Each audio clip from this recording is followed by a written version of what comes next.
Diego Alves e Pedro ficam ou não no Flamengo? No vídeo de hoje do canal do Nicola te ajuda a entender o que acontece na situação de renovação do contrato com o goleiro e da compra ou não do atacante. Ambos têm contrato com o rubro-negro somente até 31 de dezembro. Quero falar também sobre os salários atrasados no Corinthians. Já são 2 meses de inadimplência e uma promessa que havia sido feita aos atletas não foi cumprida. Tem informações também a respeito do jogo da seleção brasileira contra o Peru. Quem pagou para que a partida fosse transmitida na TV Brasil? E o porquê da Globo não ter se acertado com a Federação Peruana? Vou te trazer os números. Por fim, a reviravolta em relação ao técnico Humberto Lusser, que seria o treinador do Cruzeiro, mas voltou atrás. Por que será que ele tomou essa decisão? Além de tudo, sobre a Copa Paulista, Portuguesa estará em campo a partir de próximos dias.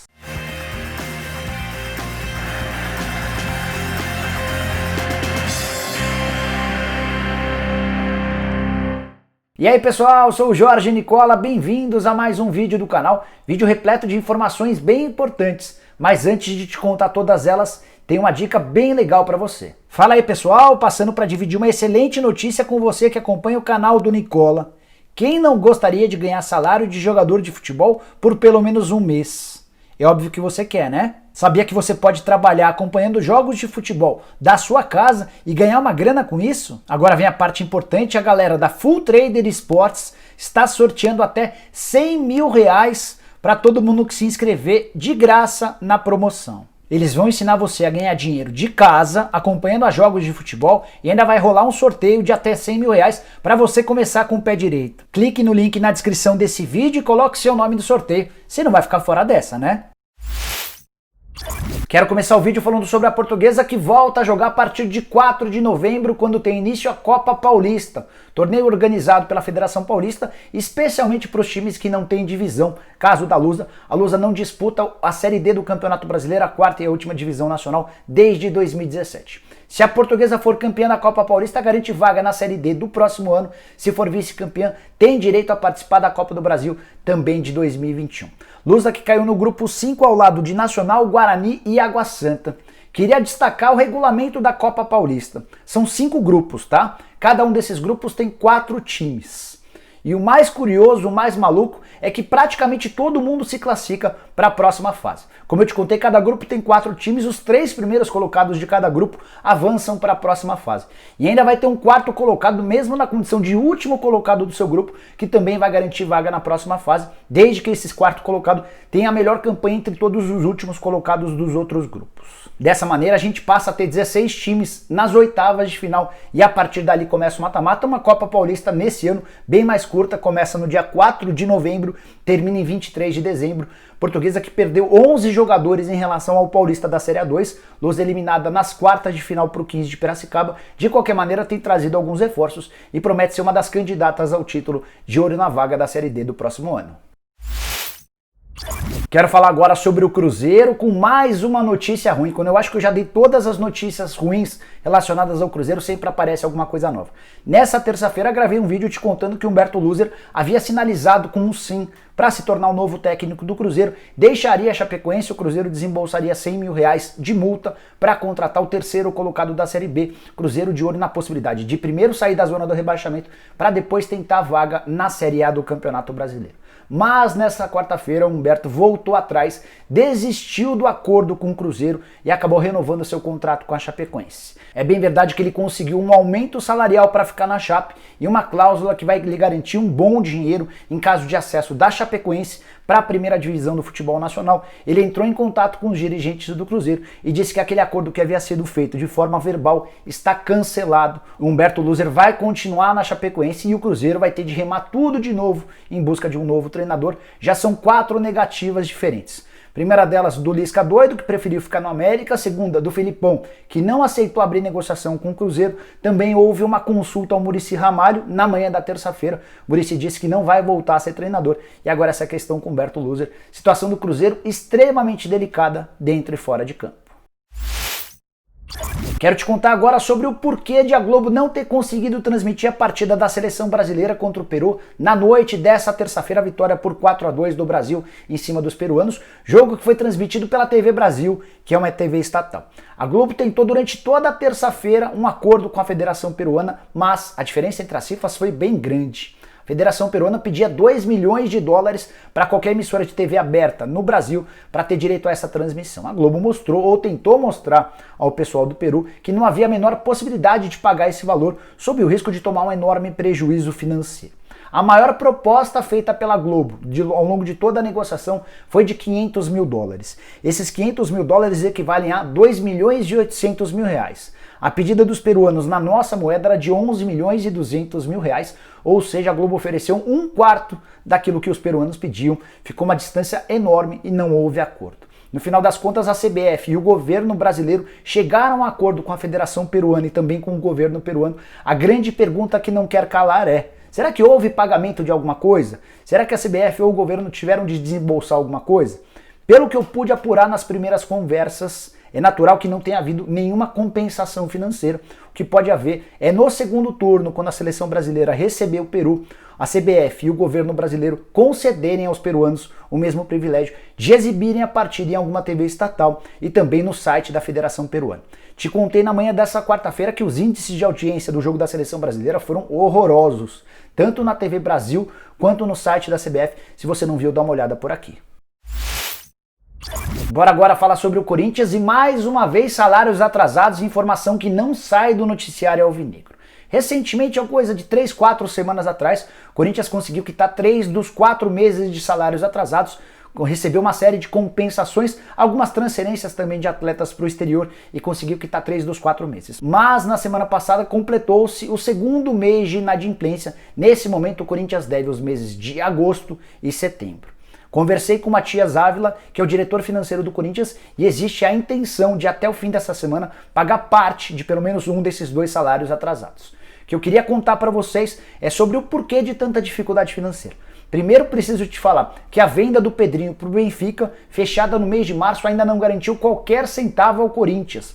Por mais incrível que possa parecer, o Benfica, time da camisa com a qual eu estou usando, até agora não pagou nenhum centavo. E aí tem uma informação importante divulgada pelo Will Dantas, que é empresário do Pedrinho. Ele, em entrevista aos canais Fox, nessa quarta-feira afirmou que a primeira parcela que o Benfica pagaria seria apenas no ano que vem. Isso o Corinthians nunca revelou em momento algum. E o Corinthians tenta convencer os portugueses a anteciparem essa primeira parcela para esse ano, para tentar ajudar no fluxo de caixa.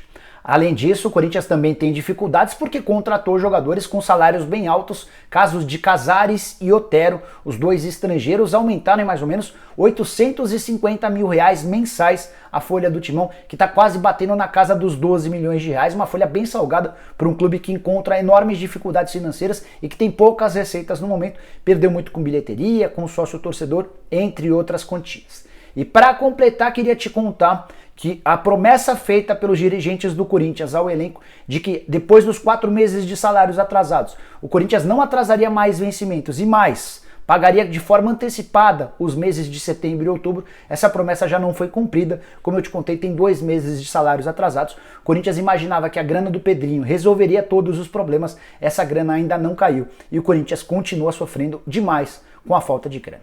Por último, mas não menos importante, sobre o Timão, queria te contar que já estão definidos os 3 candidatos à presidência do Corinthians. Mário Gobi, que terá o apoio do Paulo Garcia, será um candidato de terceira via. Duílio Monteiro Alves será o candidato da situação, candidato apoiado pelo André Sanches. E o Augusto Melo será o candidato da oposição, alguém que vai concorrer com o apoio, por exemplo, do Roxy Tadini. Quero falar agora sobre as situações de Diego Alves e Pedro, 2 jogadores extremamente importantes dentro do elenco do Flamengo, cujos contratos terminam em 31 de dezembro. O contrato do Diego Alves em definitivo, precisa ser renovado. O contrato do Pedro de empréstimo, ele pertence à Fiorentina e foi emprestado até 31 de dezembro. Quero começar falando sobre o Pedro. Nos últimos dias cheguei a te contar de um papo que tive com o Marcos Braz. A coisa evoluiu muito pouco nos últimos dias. O Flamengo tem que pagar 2 milhões de euros pelo empréstimo, pagou 1 milhão de euros e ainda negocia com a Fiorentina o pagamento desse outro 1 milhão de euros de forma escalonada por causa das dificuldades financeiras. O Flamengo também tenta convencer os italianos a prorrogarem esse contrato de empréstimo pelo menos até março do ano que vem, quando terminam os campeonatos da Libertadores, da Copa do Brasil e do Campeonato Brasileiro. Negociação bem difícil. Se o Flamengo quiser ficar com o Pedro em definitivo, vai ter de desembolsar 12 milhões de euros. Muita gente tem falado em 10 milhões de euros. Confirmei pouco antes de gravar esse vídeo com o Braz mais uma vez que o empréstimo foi fechado em 2 milhões de euros e a cláusula obrigatória para compra é de 12 milhões de euros, ou seja, um pacote total de 14 milhões de euros. Esses 12 milhões combinados em contrato equivalem a quase 80 milhões de reais. O Flamengo, nesse momento, apesar de ser o clube mais rico do país, não tem essa condição financeira para fazer a compra, por isso tenta convencer os italianos a prorrogarem o empréstimo. A situação do Diego Alves, na teoria, é menos difícil, mas também esbarra na questão financeira. Quando o Diego Alves foi contratado do Valência, ele abriu mão de praticamente metade do seu salário e recebe, desde que foi contratado pelo rubro-negro, 700 mil reais por mês. Como eu disse, o salário nos tempos de Espanha batia na casa de 1.400.000 reais. O Diego entendeu que valia a pena esse esforço para voltar a jogar no futebol brasileiro. O tempo passou, ele foi titular absoluto, venceu absolutamente tudo na temporada passada e nesse exato momento de fim de contrato entende que merece um reajuste. Embora ninguém confirme, a ideia do Diego é chegar a pelo menos 1 milhão de reais por mês de salário. E o Flamengo tenta mostrar ao Diego e também a seu empresário, o Eduardo Maluf, que nesse momento de pandemia não tem capacidade financeira para fazer um investimento tão alto. Tem usado como exemplo, por exemplo, a situação do Diego Ribas, que recentemente renovou seu contrato, mas mais uma vez, pelo segundo contrato consecutivo, recebendo menos do que antes. O Eduardo Maluf, que é o representante do Diego Alves, explica e alerta que são situações diferentes. O Diego Ribas é reserva, o Diego Alves é titular absoluto. Embora o Neneca tenha utilizado muito bem esse espaço dado nos últimos tempos por conta da contusão do Diego Alves e também das dificuldades do César, o Neneca, revelado nas categorias de base, deixou ótima impressão e passou a ser uma sombra para o Diego Alves. Se esse contrato vai ser renovado ou não, só os próximos dias dirão. O que eu posso te contar é que na semana passada o Diego Alves chegou a jantar com o Marcos Braz. Nessa semana o Eduardo Maluf se encontrou com o Bruno Spindel e com o Marcos Braz, mas as duas reuniões não serviram para garantir grandes avanços. Diego Alves segue batendo na tecla de que quer um valor, o Flamengo segue batendo na tecla de que quer oferecer outro valor relacionado ao salário e ainda há uma incompatibilidade grande. O tempo passa, o contrato válido somente até 31 de dezembro e o Diego Alves inclusive já pode assinar um pré-contrato. A impressão que eu tenho à distância é de que o Diego quer continuar no Flamengo, porém ele exige uma compensação financeira. No final das contas, até imagino que o Diego Alves vá renovar seu contrato, mas tem sido muito mais complicado do que eu imaginava. Bom, pessoal, eram essas as informações que eu queria passar para vocês no vídeo de hoje do canal do Nicola. Espero que vocês tenham curtido o vídeo e deixem um like por aqui. Quem ainda não se inscreveu no canal do Nicola vai resolver esse problema agora mesmo. Só apertar esse botãozinho vermelho de inscreva-se e aproveita e aperta o sininho para passar a receber a notificação toda vez que eu fizer vídeo novo ou live.